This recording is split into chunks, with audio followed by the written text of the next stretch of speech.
So ayan mga kaibigan, oh, ang bilis nilang kainin.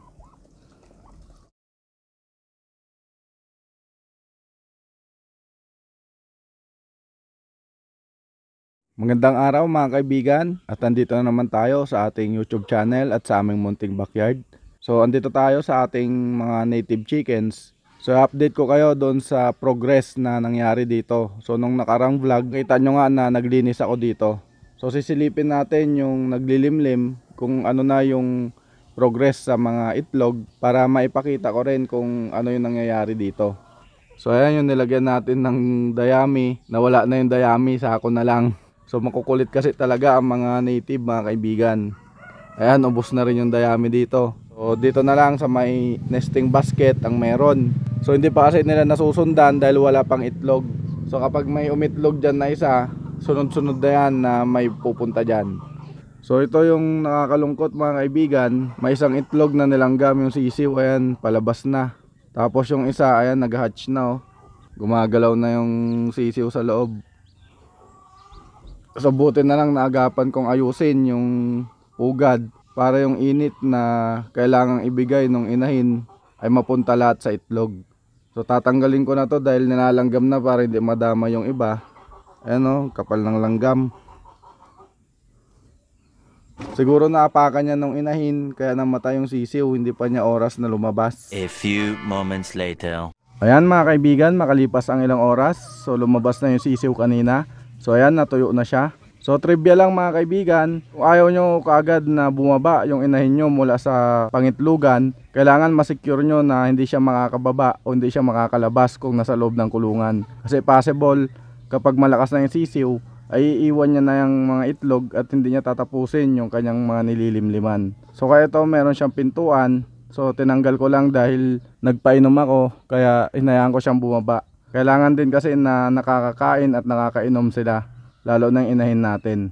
So pwede naman tayo maglagay ng inuman dyan at kainan para secured na. Isasarado na lang natin palagi yung kanyang pintuan. So ito yung pintuan mga kaibigan, kaya ibabalik ko na para sigurado na hindi siya makababa at hindi siya mapuntahan ng ibang inahin. So makalipas din ng ilang oras mga kaibigan, may umitlog na doon sa ating nesting basket. Ayan. So magandang senyales yan para masundan ng mga inahin natin at hindi sila magkumpulan sa iisang itlogan lang. So dadagdagan ko ulit ng mga dayami yung mga nilagyan ko nung nakaraan, yung mga naubos, para marami silang pagpipilian. So magdadagdag din ako ng nesting basket kapag nakabili ako doon sa binibilhan ko. So mas matibay kasi yung ganyan kaya magandang gamitin. Andito naman tayo sa ating munting rabitan mga kaibigan. So update ko kayo sa nangyayari dito. So ito na yung mga anak nila nung January 29. So going 3 months old na ito. Ito possible na doe. Ito naman buck. So parehas na nanganak to mga kaibigan. Dahil pina-stud ko to nung March 9. Nag-due date siya nung April 10. So dito sa lapag may nakita akong kits dyan, dalawa na buhay. So possible gabi pa lang ng April 9 nanganak na tong isa atong nasa gitna. So nalaglag yung mga kits, buti buhay. Ito naman nag-due date siya ng April 10, 6 yung inanak niya. Bali doon ko nilagay yung dalawang kits na napulot ko dahil akala ko sa kanya. So lumipas ang ilang araw mga kaibigan, buhay naman yung mga kits. Kaso pagdating ng Wednesday, ayun nilanggam na. So namatay lahat. So ipapakita ko sa inyo yung picture na nanganak siya.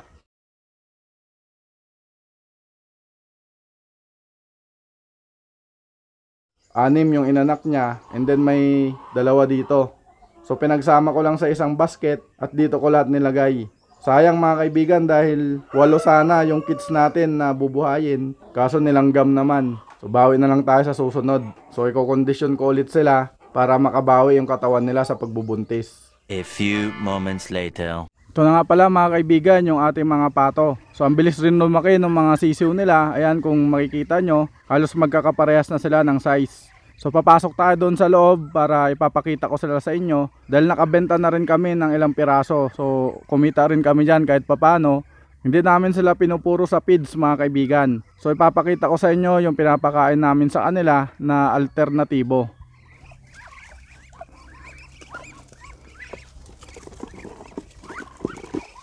Ayan yung mga pato natin mga kaibigan. Gutom na sila dahil hindi pa namin sila pinapakain. Kukuha pa lang ako ng makopa.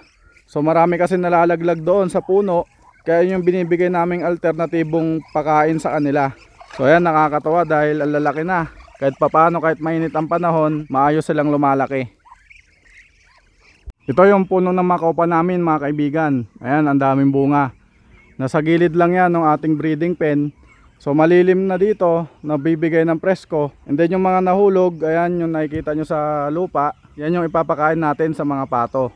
So source of water din yan mga kaibigan dahil makatas yung makopa natin.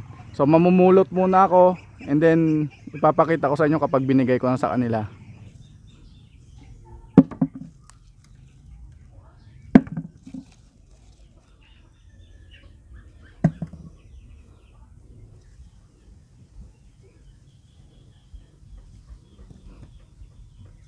Ayan mga kaibigan, marami-rami na itong nakuha ko. So pwede na natin ibigay ito doon sa ating mga pato. And then bibigyan ko din sila ng feeds natin para balanse pa rin yung katawan nila. So hindi purong feeds at hindi rin puro na mga ganito.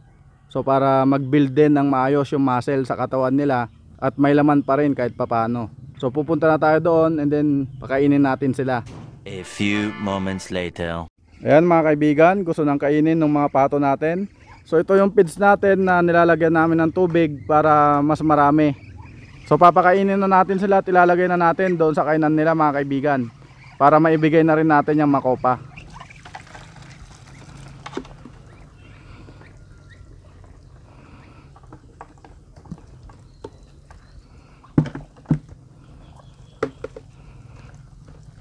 Ayan o, lakas kumain ng mga pato natin. Ubos na nila yung feeds.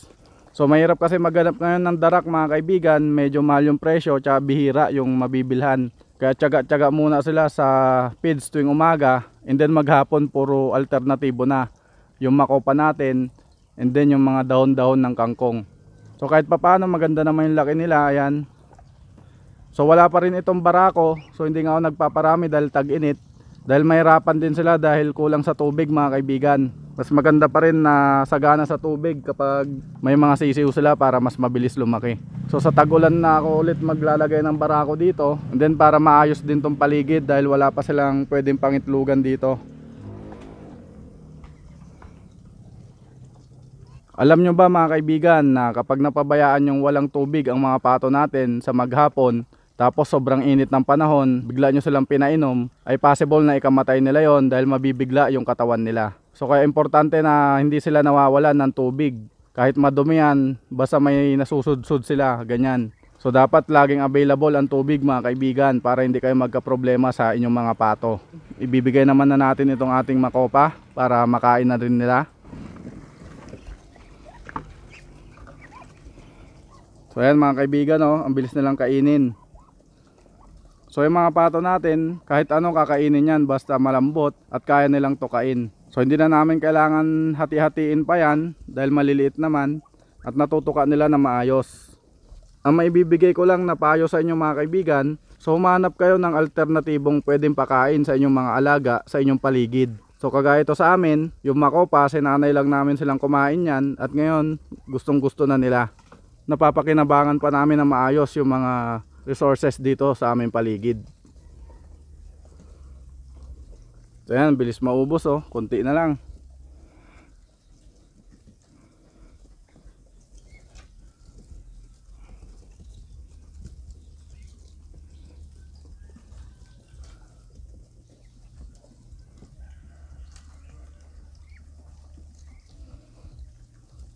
A few moments later. Maraming salamat mga kaibigan sa inyong panonood at pagsubaybay sa ating video for today. So sana nag-enjoy kayo at may nakuha kayong kaunting idea sa ating mga ginagawa dito sa aming munting backyard na pwede nyong pagbasihan para sa inyong pag-aalaga. Shout out kay Papa On TV. So suportahan nyo po siya mga kaibigan, bisitahin nyo ang kanyang YouTube channel at mag-subscribe na rin kayo. Hanggang sa muli, God bless us all.